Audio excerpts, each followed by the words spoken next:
Part 1. The Ancient Challenge. The golden towers of the Etherean capital city reached toward the twin suns like fingers trying to grasp heaven itself.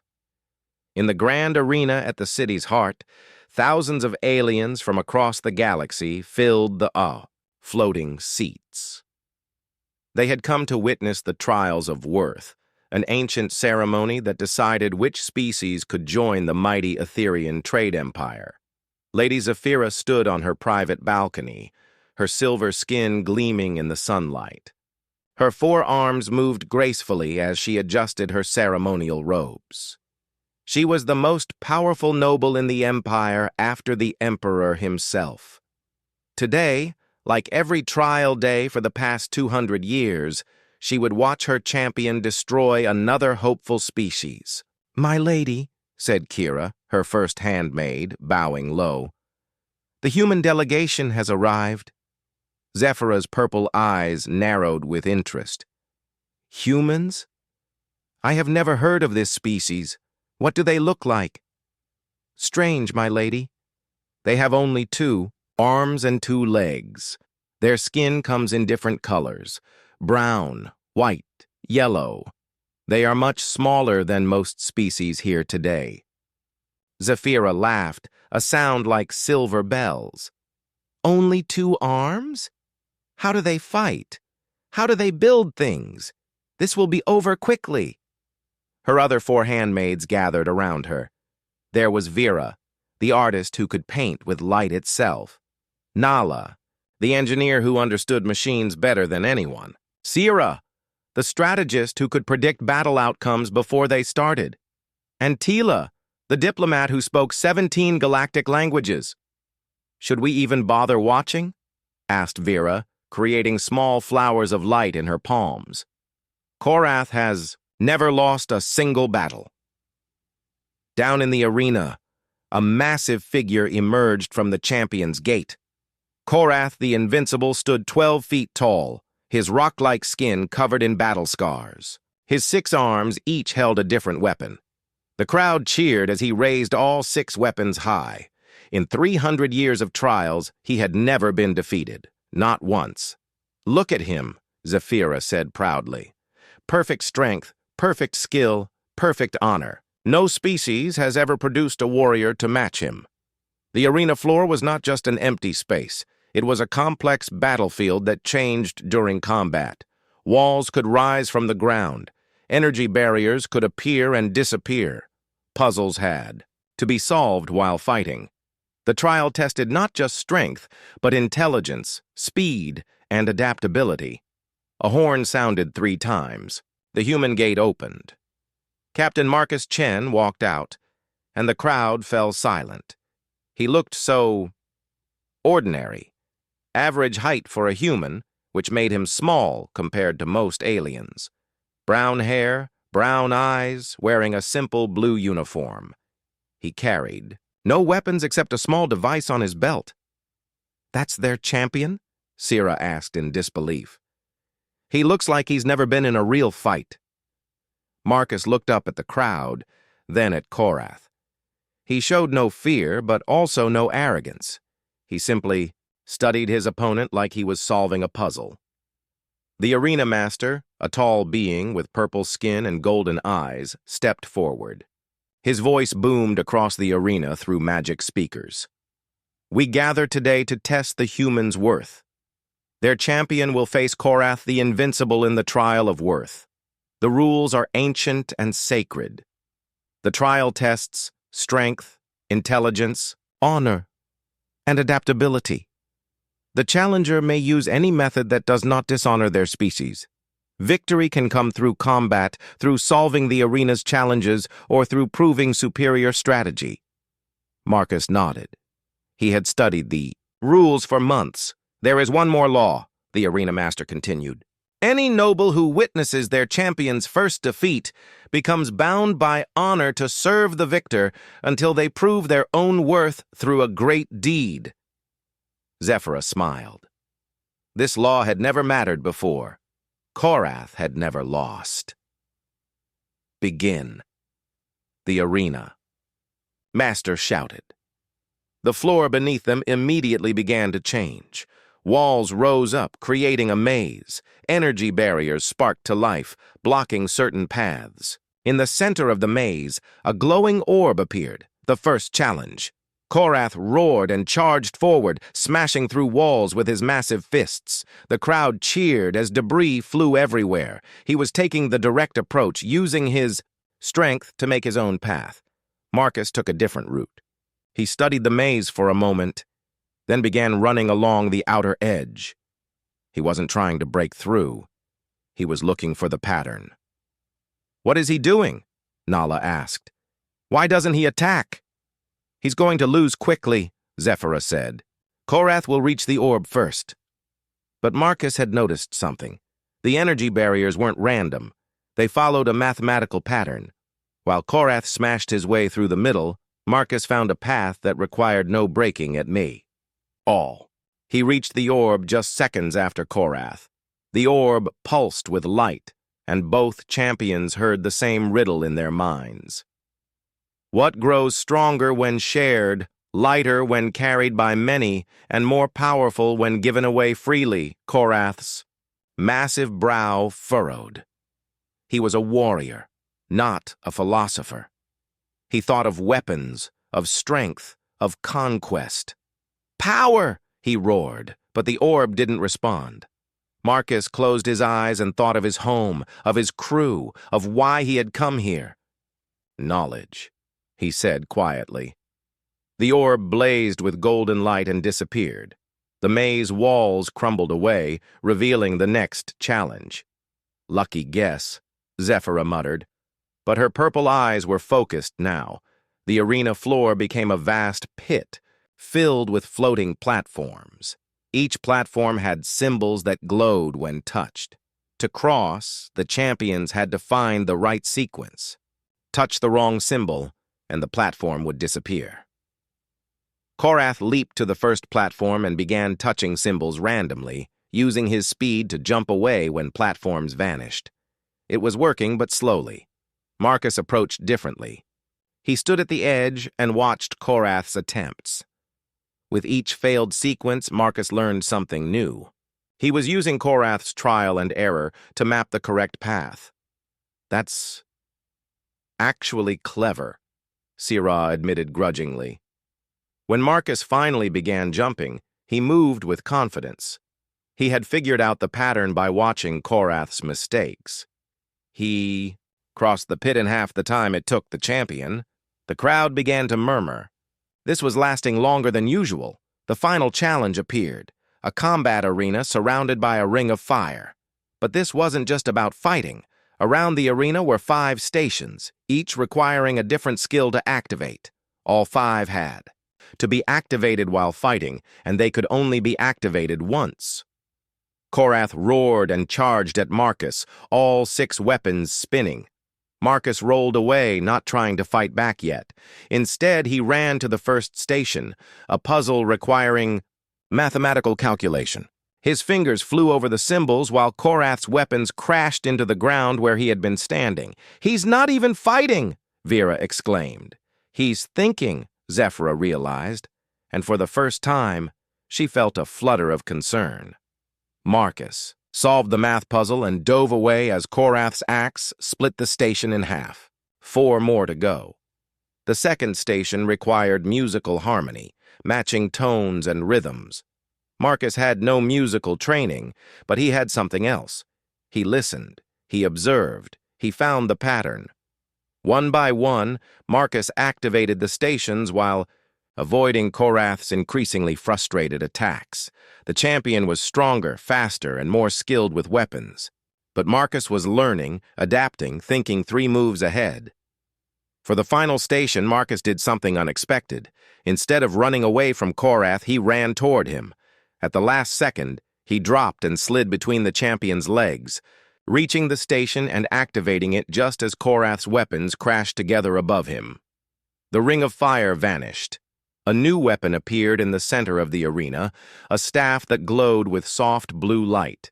Both champions reached for it at the same time. Korath's 6 hands grabbed it first, but Marcus didn't try to pull it away. Instead, he smiled. You can have it, Marcus said. You've already lost. What? Korath roared. You have no weapon. I am stronger. Look around, Marcus said calmly. Korath looked. The arena was covered with the symbols Marcus had activated. They were glowing brighter and brighter, creating a pattern that surrounded the champion completely. The trial wasn't about fighting, Marcus explained. It was about proving intelligence, adaptability, and honor. I could have activated that. Last station 10 minutes ago, but I waited, because honor means giving your opponent every chance to succeed. The symbols pulsed once, and a gentle force lifted Korath into the air and set him down outside the combat area. He was unharmed, but clearly defeated. The arena fell completely silent. Then, one by one, the lights began to activate around Zephyrah's balcony. The ancient law was awakening. The magical bonds were forming. No, Zephyrah whispered, but she could already feel it happening. The warm, golden chains of honor and law wrapped around her spirit and the spirits of her 5 handmaids. Down in the arena, Marcus looked up at her balcony and bowed respectfully. Lady Zephyrah, his voice carried clearly through the arena's acoustics. According to your laws, you and your companions are now bound to serve me until you prove your worth through a great deed. But I want you to know, I didn't come here to gain servants. I came here hoping to gain friends. Zephyrah's hands trembled as she gripped the balcony railing. In 300 years, this had never happened. Korath had never lost. She had never been bound to anyone. And this human, this strange, small, 2-armed human, had just changed everything. The crowd finally found their voices and erupted in chaos. Some cheered, some argued, some demanded. Part 2. The Binding. 3 hours after the trial ended, Zephyrah still sat in her private chambers staring at her hands. The golden chains weren't visible, but she could feel them. They wrapped around her heart like warm metal, connecting her to the human who had defeated her champion. Her 5 handmaids sat around her, all equally stunned. None of them had ever imagined this day would come. The law is clear, Kira said quietly. We must go to him. To serve a human, Vera whispered, her light-painting hands shaking. A species we knew nothing about yesterday. Nala, the engineer, was trying to understand it logically. How did he do it?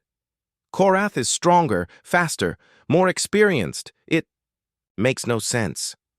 It makes perfect sense, Sira said. The strategist had been thinking about the battle for hours. The human didn't try to be stronger than Korath. He was smarter.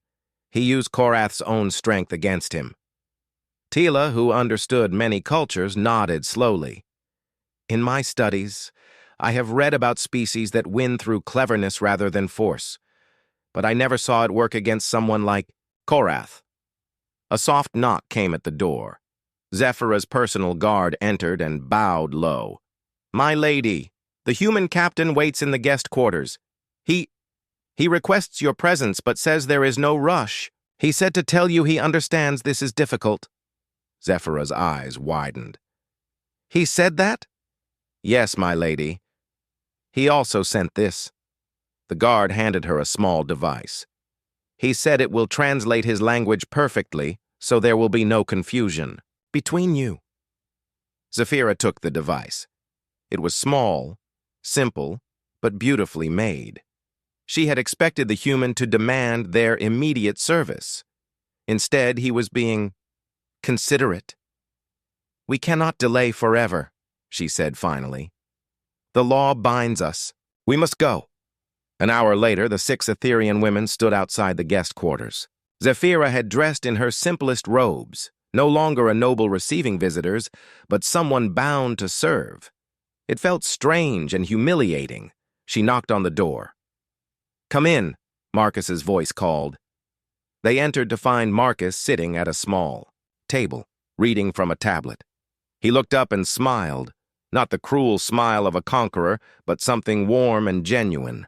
Lady Zephyrah. Ladies. He stood and bowed to them, which shocked Zephyra completely. "Thank you for coming. I know this isn't easy." You bowed to us," Zephyra said in confusion. "But we are bound to serve you."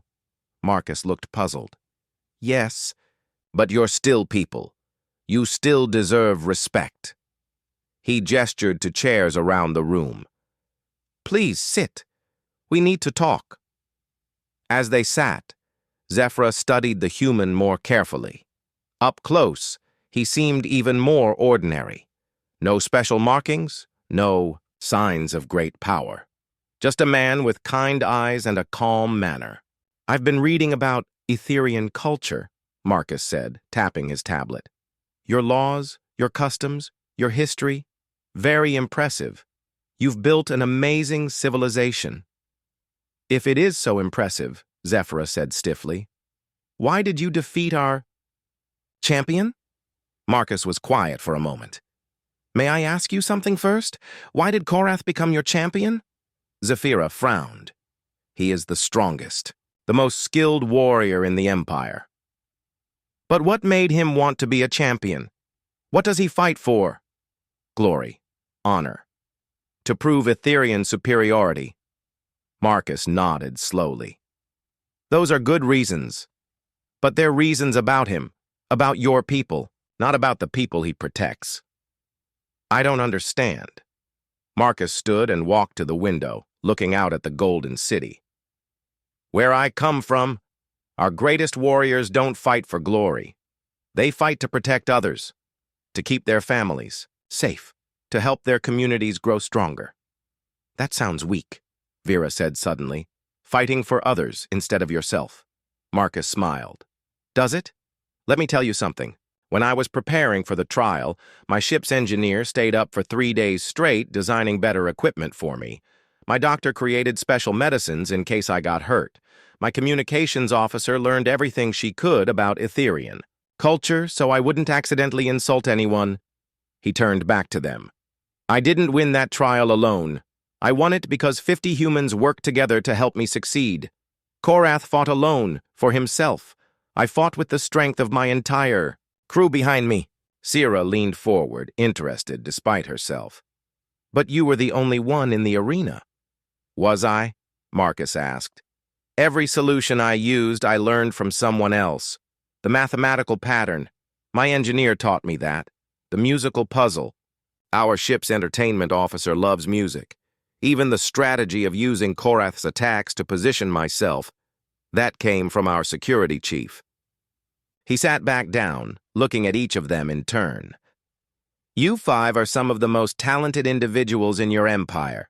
An artist, an engineer, a strategist, a diplomat, a scholar. But you work for Lady Zephyra. Your talents serve one person." "As they should," Zephyra said, but she sounded less certain than before. "What if," Marcus said gently, "your talents served everyone? What if instead of making one person stronger, you made your whole civilization stronger?" Kira spoke up. "That's not how our society works." "It could be," Marcus said. "That's what humans do. We share knowledge. We teach each other. We build each other up." He looked directly at Zephyra. "That's what I'd like to do with you." "You want us to serve?" Zephyra said flatly. "No." Marcus's answer surprised her. "I want us to work together. The law says you're bound to me until you prove your worth through a great deed. But I think you're already worthy. I think all of you are incredible people with amazing abilities." "Then why?" "Not release us?" Nala asked. Marcus considered this carefully. "Because I think this situation gives us a chance to do something important. Your people and mine could learn so much from each other. But that won't happen if we just go back to our separate worlds." He activated a holographic display from his tablet. It showed star maps, trade routes, and communication networks. "Humans are new to this part of the galaxy," he said. "We have a lot to learn, but we also have things to offer. Different ways of thinking, different approaches to problems, different technologies. The display zoomed in on a region of space between human and Etherian territory. "There's a mining colony here," Marcus continued. "It's been having problems. Equipment failures, supply shortages, attacks by space pirates. The colony sent a distress signal 3 days ago." Zephyra looked at the display with growing alarm. "That colony supplies rare minerals to half the Empire. If it falls, thousands of worlds will suffer shortages." "Exactly," Marcus said. "My ship received the distress call. We're the closest vessel that can help." "Your ship?" Tila asked. "One small human vessel? That colony is defended by Etherian military bases." Marcus's expression grew serious. "The distress call said the military bases were destroyed in the first attack. The pirates have advanced weapons and superior numbers. A direct assault would fail." Sira's strategic mind was already working. "If the military couldn't stop them, how could you?" "I can't," Marcus admitted. "But we might be able to." He looked at each of them again. "Vera, your light painting could create illusions to confuse the pirates. Nala, your engineering knowledge could help us turn the mining equipment into defensive systems. Sira, your strategic mind could help us plan an approach the pirates won't expect. Tila, your diplomatic skills might help us negotiate with different groups in the colony. And Kira, your knowledge of Etherian law and customs could help coordinate everything." Zephyra felt something stirring in her chest. "You're talking about saving thousands of lives." "I'm talking about proving that humans and Etherians can work together to achieve things neither could do alone," Marcus said. "Isn't that a great deed worthy of your freedom?" The room fell silent. Zephyra could see her handmaids exchanging glances. They were interested, despite themselves. "This is not how things are done," Zephyra said slowly. "Nobles do not go on rescue missions. We command from safe positions." "I'm not asking you to be a noble," Marcus said quietly. "I'm asking you to be a hero." Something about the way he said it made Zephyra's heart race. When was the last time anyone had asked her to be truly important, not just powerful, but important? "The colony has maybe 2 days before the pirates break through their remaining defenses," Marcus continued. "We need to leave soon if we're going to help." Vera spoke up suddenly. "What kind of ship do you have?" Marcus smiled. "Small, fast, and full of surprises. Want to see?" Despite everything, Zephyra found herself nodding. "Show us." As Marcus led them out of the guest quarters toward the spaceport, Zephyra realized something had changed. The golden chains she felt around her heart weren't pulling her toward servitude anymore. They were pulling her toward something she had never experienced before. Adventure. For the first time in 200 years of comfortable noble life, Lady Zephyra was about to do something truly dangerous, truly important, and truly unknown. And she was terrified to discover how much she was. Looking forward to it. Part 3. The human ship Marcus's ship was nothing like what Zephyra had expected. Etherian vessels were works of art. All golden curves and crystal windows built to show the beauty and power of their civilization. Human ships, she had assumed, would be crude metal boxes. But as they approached the landing pad, Zephyra saw something different. The ship was sleek and practical, yes, but there was elegance in its design. Every line served a purpose. Nothing was wasted, but nothing was ugly either. "She's called the Harmony," Marcus said proudly. "Built for exploration and diplomacy, not war." "It's smaller than I expected," Nala said, studying the ship with her engineer's eye. "Small crews work better together," Marcus replied. "We have 15 people total. Everyone knows everyone else. Everyone contributes." As they walked up the boarding ramp, Zephyra noticed something strange. The walls were covered with pictures, not formal portraits of leaders, but casual photos of the crew laughing, working, eating together. "Are these your servants?" she asked, pointing to the pictures. Marcus looked confused. "Servants? No, those are my friends, my crew. We work together. A young woman with short red hair came running down the corridor. "Captain, you're back early. How did the trial go?" She stopped suddenly when she saw the 6 Etherian women. Her eyes went wide. "Sarah, meet Lady Zephyra and her companions," Marcus said. "Ladies, this is Lieutenant Sarah Chen, our communications officer, also my younger sister." Sarah recovered quickly and smiled brightly. "Wow, real Etherians. I've studied your languages." "For years. Veltar Neth Korum?" Tila gasped. "Your pronunciation is perfect. How did you learn to speak classical Etherian?" "I love languages," Sarah said excitedly. "When we got assigned to the diplomatic mission, I learned everything I could. Did you know your poetry form called Melthara has 17 different rhythm patterns?" Soon, Tila and Sarah were deep in conversation about Etherian literature, walking down the corridor together like old friends.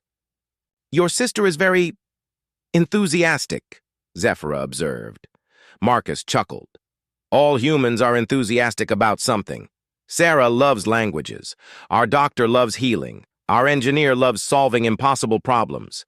They entered the ship's main, common area, and Zephyra stopped in amazement.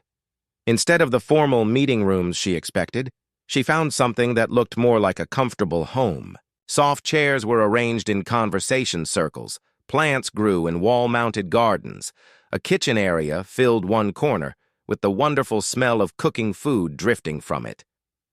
"This is where we gather to eat, plan, and just talk," Marcus explained. "Everyone's welcome here anytime." An older man with gray hair looked up from where he was stirring something in a large pot. "Marcus, perfect timing. I'm making my famous vegetable stew. Oh." He noticed the Etherian women and immediately smiled. "Welcome aboard. I'm Dr. James Park. You must be our new guests." "Guests?" Vera asked. "But we are bound to serve Captain Chen." Dr. Park frowned. "Serve? Nobody serves anybody on this ship. We all work together." He looked at Marcus. "You explained about our crew structure, right?" "Still working on that," Marcus said. "Doctor, would you mind showing our friends around while I check our course to the mining colony?" "Of course.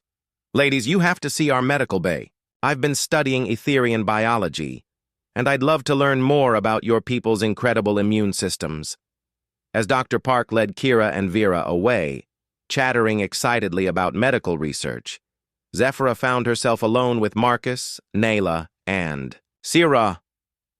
"Your crew treats us like honored guests," Sira observed. "Not like servants or prisoners." "Because that's what you are," Marcus said simply. "The binding law says you have to stay with me until you prove your worth. It doesn't say I have to treat you badly." Nala was examining the ship's control panels with professional interest. "These systems are fascinating. Very different from our designs, but elegant. Who maintains them?" "Everyone," Marcus said. "We all learn basic maintenance, but our chief, Engineer Lisa Rodriguez, is the real expert. She'd love to meet you." A voice came over the ship's communication system. "Captain, to the bridge, please. We're receiving multiple distress calls." Marcus's expression grew serious. "That's not good. Come with me." They took a lift to the ship's bridge. It was small compared to Etherian command centers, but every station was manned by alert, competent-looking humans. Charts and displays showed their position and the route to the mining colony. "Report," Marcus said as he took the captain's chair. A young man at the communications station looked up grimly. "Sir, we're getting distress calls from 3 different sources. The mining colony's signal has gotten weaker. There's also a passenger ship under attack 2 systems away and a research station reporting equipment failures." "How many ships do we have in this region?" Marcus asked. "Just us, sir," the navigator replied. "The nearest Etherian military vessel is 6 days away." Sira studied the tactical display. "If you go to help the passenger ship, the mining colony, we'll fall before you can reach it. If you help the research station, both the ship and colony could be lost. And if we go straight to the mining colony, That passenger ship full of innocent people will be destroyed, Marcus said quietly. Zephyra watched him carefully. This was the kind of decision that broke leaders. 3 crises, 1 ship, no good options. What will you do? She asked. Marcus was quiet for a long moment, studying the displays. Then he smiled, not happily but with determination. We're going to save everyone, he said. That's impossible, Sira protested. You can't be in 3 places at once. No, Marcus agreed. But I don't have to be. He turned to his crew. Sarah, can you establish communications with all 3? Crisis points? Already working on it, Captain. Lisa, how long would it take to modify our shuttle's engines for maximum speed? The chief engineer's voice came through the intercom. Give me 2 hours and I can get you there 50% faster than normal.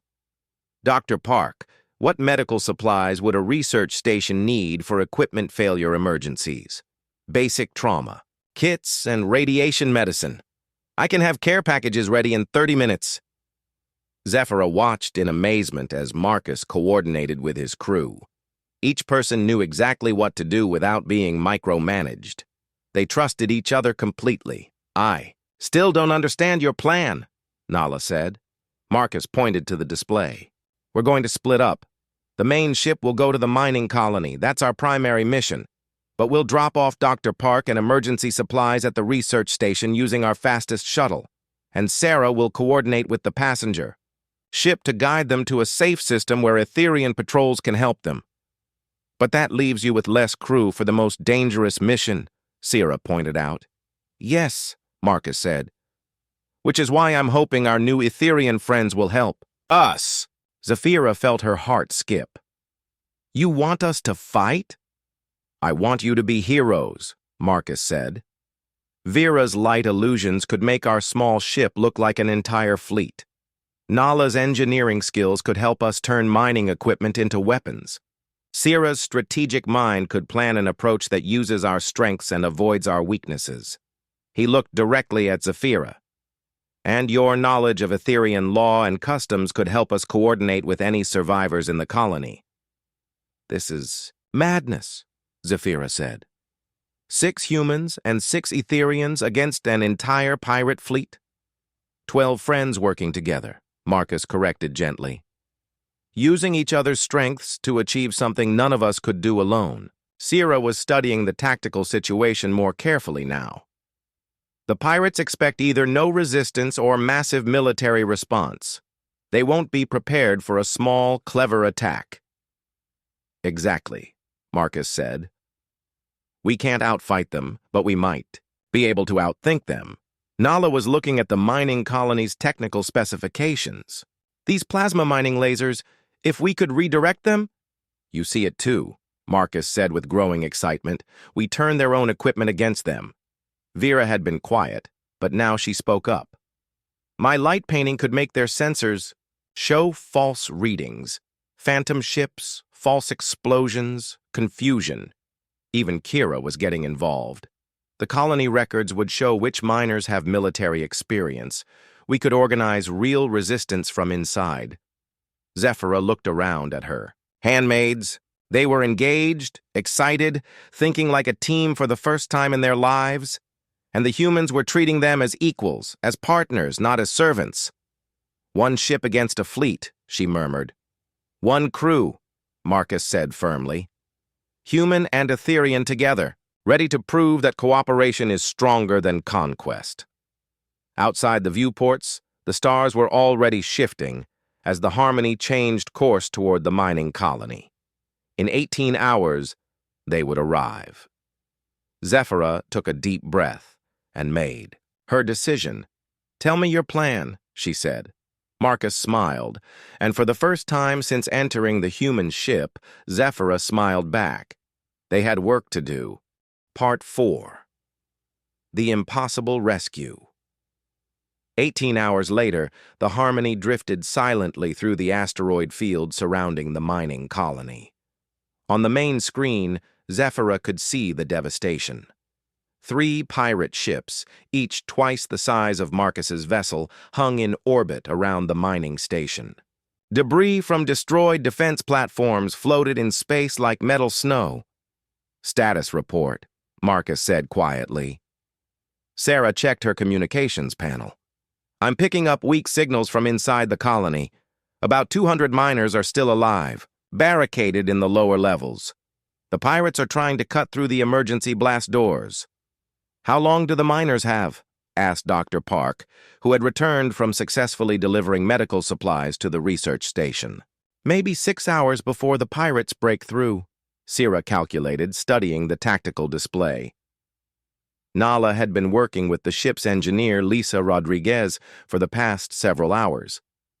We've identified the main plasma mining laser, she reported. It's powerful enough to damage a pirate ship, but someone needs to get inside the colony to redirect it. The pirates have sensors watching all the normal entry points, Lisa added.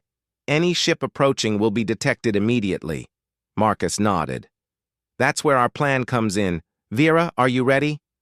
Vera sat at a modified workstation, her 4 hands dancing over light painting controls that had been connected to the ship's external projectors. I can create the illusion of a full Etherian battle fleet approaching from the far side of the system. It should draw their attention. Excellent. While they're looking that way, we use the mining tunnels to get inside. Marcus turned to Tila. Have you made contact with the survivors?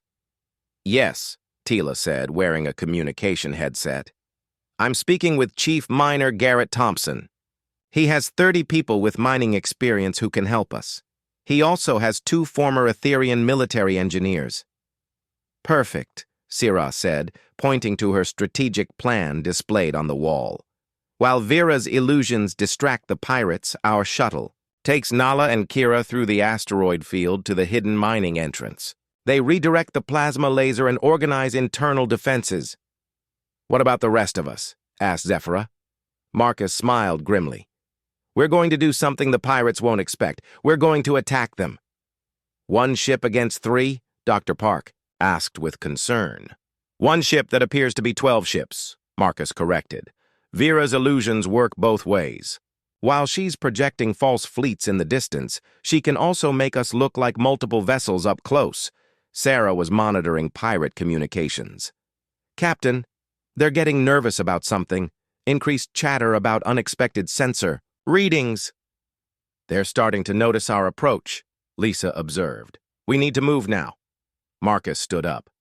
Everyone to positions. Vera, start the distant fleet illusion. Sarah, get ready to jam their communications when I give the signal. Sierra, guide us through your attack pattern.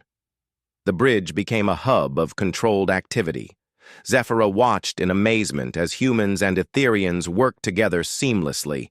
There were no orders given, no hierarchy enforced. Everyone simply knew their job and did it perfectly. Fleet illusion active, Vera announced. On her secondary display, Zephyra could see the false images. Dozens of Etherian warships appearing to emerge from hyperspace. The illusion was so realistic that even she almost believed it. The pirate ships immediately began turning toward the Phantom Fleet, their weapons charging. Now, Marcus said. The Harmony shot forward through the asteroid field, moving faster than Zephyra had thought possible. At the same time, Vera's second illusion activated. On the pirates' sensors, 1 human ship became 3, then 5, then 8 separate vessels, all attacking from different angles. This is impossible. The lead pirate captain's voice came through Sarah's communication intercept. Where did all these ships come from? Pirates are confused and spreading their fire, Syrah reported. They don't know which targets are real. Meanwhile, the shuttle carrying Nala and Kira had slipped through the mining tunnels undetected. Nala's voice came through the communications. We're inside the colony. The plasma laser control room is 2 levels down. Chief Thompson's people are guiding us. Hurry, Marcus said, banking the ship sharply to avoid pirate weapons fire. We can't keep this illusion going forever. The Harmony danced through space, using Vera's illusions and Syrah's tactics to stay 1 step ahead of the larger pirate ships. But Zephyra could see that the pirates were starting to figure out the deception. They're scanning for real mass signatures, Sarah warned. The illusions won't fool them much longer. Captain, Lisa called from engineering. Our engines are running hot. All these high-speed maneuvers are pushing us to the limit. On the mining station, Nala and Kira had reached the control room. We're at the plasma laser controls, Nala reported. But there's a problem. The system requires 2 authorization codes, one from the colony administrator and one from an Etherian noble. The administrator is dead, Chief Thompson's voice added grimly. Killed in the first attack. Zafira felt her heart sink. After all this planning, they were going to fail because of bureaucracy. But then Kira's voice came through clearly. Lady Zephyra's authorization code should work. She's the highest-ranking Etherian noble in this system. All eyes turned to Zephyra. I don't know the local administrative codes, she said. You don't need local codes, Tila said excitedly. Your rank gives you emergency authority over any Etherian facility. Just use your personal noble seal. Marcus looked at her hopefully. Can you do it from here? Zephyra stared at the communication panel. Her personal seal hadn't been used for anything important in decades. As a noble, she mostly used it for formal ceremonies and legal documents. Yes, she said, moving to the communication station. Kira, prepare to receive my authorization. As Zephyra input her personal codes, she realized something profound was happening. For the first time in her life, her noble authority was being used not to command others, but to save them. Authorization received, Kira announced. Plasma laser is now under our control. Chief Thompson's people are redirecting the targeting system, Nala added. 30 seconds to firing position. But the pirates had finally figured out the illusion. All ships concentrate fire on the real target, the pirate captain shouted. It's the small one in the center. 3 massive pirate vessels turned their weapons toward the Harmony. Energy beams and missile barrages filled the space around them. Shields at 60%, Lisa reported as the ship shook under enemy fire. 40%, 20%. Marcus gripped his chair. Nayla, we need that laser now. 15 seconds, Nala replied, her voice tense with concentration. The largest pirate ship moved into close range, preparing to deliver a killing blow. Its weapons powered up, energy readings off the charts. Shields failing, Lisa shouted. 5 seconds, Nala called. The pirate ship fired. At the exact same moment, a brilliant blue beam of energy erupted from the mining station. The plasma mining laser, designed to cut through solid rock, struck the pirate ship amidships. The vessel's armor, built to resist normal weapons, crumpled like paper under the industrial-grade mining equipment. The pirate ship broke apart in a silent explosion of metal and gas. Direct hit! Chief Thompson's voice cheered through the communications. The big one's down! The other 2 pirate ships immediately began retreating, but Vera wasn't finished. Her illusions shifted again, making it appear that the Phantom Etherian fleet was moving in to surround them. This is Captain Voss to all ships. The remaining pirate leader's panicked voice came through Sarah's intercept. Retreat! Full retreat! We're outnumbered and outgunned! The pirate ships jumped to hyperspace, leaving the mining colony free. For a moment, the bridge of the Harmony was completely silent. Then Sarah began laughing, and soon everyone was cheering and hugging each other. Did it! Vera said in amazement, looking at her hands as if she couldn't believe what she had accomplished. No, Marcus said, smiling at all of them. We did it. All of us. Together. Dr. Park was already coordinating medical aid for the miners. I'm reading about 50 injured people in the colony. Nothing we can't handle. Chief Thompson reports that the mining equipment is damaged but repairable, Tila added. The colony will be back in operation within a month. Sierra was studying the tactical recordings. 12 people defeated 3 heavily armed pirate ships and saved 200 lives. I've never seen anything like it. Nala and Kira had returned from the colony and were grinning broadly. The miners want to throw us a celebration, Kira announced. They're calling us heroes. Zephyra stood quietly in the middle of the celebration, overwhelmed by what had just happened. They had achieved the impossible, not through superior strength or advanced technology, but through teamwork, creativity, and trust. Lady Zephyra, Marcus appeared beside her. How do you feel? She looked around at her handmaids, no, her friends, and at the humans who had welcomed them so completely. I feel like I understand something I never knew before. What's that? What it means to be truly worthy, she said softly. And I think I like being a hero much more than being a noble. Marcus smiled. Then you're ready for what comes next. What comes next? He gestured toward the view screen, where the saved mining colony gleamed in the light of its sun. We go home, all of us, together. And we... Part 5. A New Beginning. 3 weeks later, the Harmony approached the golden towers of the Etherian capital city. Word of their rescue mission had spread across the Empire, news of the impossible victory. 12 people defeating 3 pirate ships and saving an entire mining colony had become the most talked-about story in recent history. But as their ship descended toward the landing platform, Zephyra felt a strange mixture of excitement and sadness. The golden chains of binding were gone. According to ancient law, she and her handmaids had proven their worth through their great deed. They were free to return to their old lives. The question was, did they want to? Nervous? Marcus asked, joining her at the observation window. Yes, Zephyra admitted. Everything has changed. I'm not sure where I fit in my own world anymore. Maybe you don't have to fit into the old world, he suggested gently. Maybe it's time to help create a new one.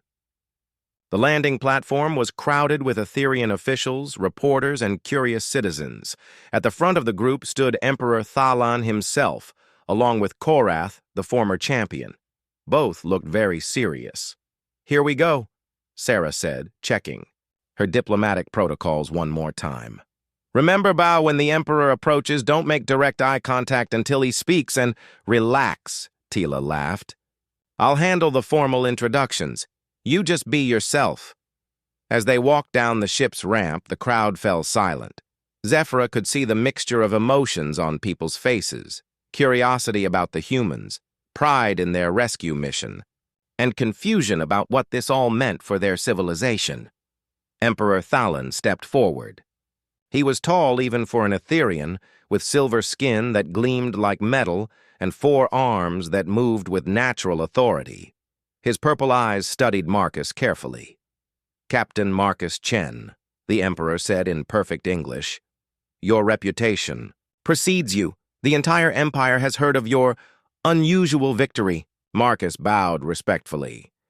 Your Majesty, we were honored to help your people. Indeed. The Emperor's gaze shifted to Zephyra.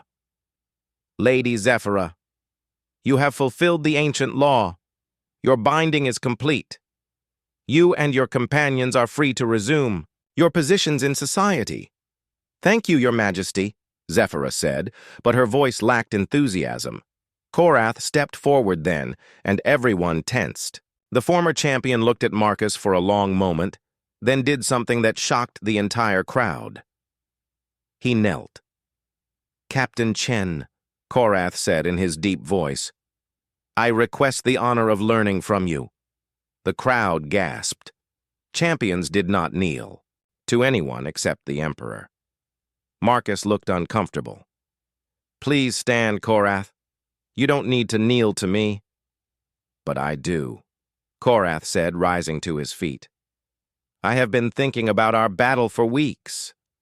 I was stronger, faster, more experienced, but you won because you thought differently. You saw solutions I could not see. He paused, looking around at the crowd. I want to learn this human way of thinking. Emperor Thalan raised one of his hands for silence. This brings us to why we are all gathered here today. The rescue of mining colony Epsilon 7 has shown us something important. Humans and Etherians working together can achieve things neither could accomplish alone. He gestured toward Marcus. Captain Chen, your government has proposed something unprecedented, a joint cultural and scientific exchange program between our civilizations. Humans would come to our worlds to teach and learn. Etherians would do the same on human worlds. That sounds wonderful, Marcus said. But it would require people willing to bridge the gap between our cultures. People who understand both ways of thinking. The Emperor nodded. Indeed, which is why I am offering Lady Zephyra and her companions a choice.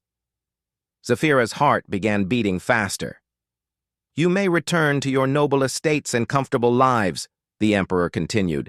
Your service is complete, your honor intact. Or, he paused for dramatic effect. You may accept a new position, Ambassador Zephyra, head of the Etherian Human Cultural Exchange Program. The crowd murmured with excitement. This was completely unexpected. Zephyra looked at her companions, her friends. Vera was practically glowing with excitement. Nala was already thinking about human engineering techniques she wanted to study. Sira was considering the strategic implications of combined human-Etherian tactics. Tila was imagining the diplomatic possibilities. And Kira was smiling in a way Zephyra had never seen before. What would this position involve? Zephyra asked. You would travel between human and Etherian worlds, the Emperor explained, setting up exchange programs, teaching our people about human cooperation methods, learning about human technology and culture. You would be building the foundation for a new kind of relationship between our civilizations. Marcus stepped forward. The harmony would be your base of operations. My crew and I would work with you as partners, not masters. We'd explore the galaxy together, solving problems and helping people. It would be dangerous work, the Emperor warned. Not the safe, comfortable life of a noble. There would be risks, challenges, unknown situations. Zephyra thought about the past 3 weeks, the terror and excitement of the space battle, the satisfaction of using her authority to actually save lives, the joy of working as part of a real team, the pride of being called a hero instead of just a lady. Your Majesty, she said slowly, I have been a noble for 200 years. I have lived in comfort, given orders, and been served by others. But in 3 weeks with the humans, I have felt more alive, more useful, and more proud than in all those centuries combined. She looked at Marcus, then at her companions, then back at the Emperor. I accept the position. We all do. The crowd erupted in cheers. Vera began creating celebration fireworks with her light painting, filling the air with brilliant colors. Even the normally serious Emperor was smiling. But the biggest surprise came from an unexpected source. Your Majesty, Korath said, stepping forward again. I also request permission to join this exchange program. You? The Emperor asked in amazement. I have been a champion my entire life, Korath said. I know only how to fight and how to win. But Captain Chen has shown me that there are other kinds of strength. I want to learn how to protect people by building them up, not just by defeating their enemies. Marcus looked at the massive warrior. Are you sure? It won't be easy to change? Korath smiled, the first time anyone had seen him smile in decades. Captain, 3 weeks ago I thought I was perfect. Then a small human taught me I still had everything to learn. I think I'm going to enjoy being a student again. Dr. Park stepped forward from the human delegation. We could use someone with your experience in our security training programs, teaching humans and Etherians to work together in dangerous situations. It's settled then, the Emperor declared. Lady Zephyra, Ambassador Zephyra, you have your first team member. As the official ceremonies continued around them, Zephyra found herself standing with Marcus, looking up at the golden towers of her home city. Any regrets? He asked. About leaving my comfortable, noble life to fly around the galaxy, solving impossible problems with a crazy human crew? She laughed. Not one. What changed? Marcus asked curiously. 3 weeks ago, you thought humans were weak. Zephyra considered this. I learned the difference between being powerful and being strong. Being powerful means you can control others. Being strong means you can help others control themselves. And which would you rather be? Strong, she said without hesitation. Definitely strong. Sarah came running over, her arms full of data tablets. Ambassador Zephyra, I've been researching potential exchange sites. There's a human colony that needs help with engineering problems, and an Etherian research station that's developing new communication technologies. And oh, there's a joint archaeological dig that's been stuck on a puzzle for months. I bet if we put human and Etherian minds together— Sarah, Marcus interrupted gently. Breathe. But Zephyra was already looking at the tablets with interest. These all sound fascinating. Which one should we tackle first? All of them, Vera said, joining the group with the other handmaids and Dr. Park. We have a big ship, a great crew, and the entire galaxy to explore. Plus, Nala added with a grin, we're really good at solving impossible problems now. As the sun set over the Etherian capital, the crew of the Harmony, human and Etherian together, began planning their next adventure. They had started as strangers bound by ancient law. They had become friends through shared trials. Now they were family, ready to show the galaxy what could be accomplished when different peoples worked together with respect, creativity, and hope. The golden chains that had once bound Zephyra in service had transformed into something far more precious, connections of friendship that would last forever. And somewhere in the vast cosmos ahead of them, new challenges waited for the crew that had learned the most important lesson of all, that the greatest strength comes not from standing above others, but from lifting them up to stand beside you. The Harmony was ready to fly again.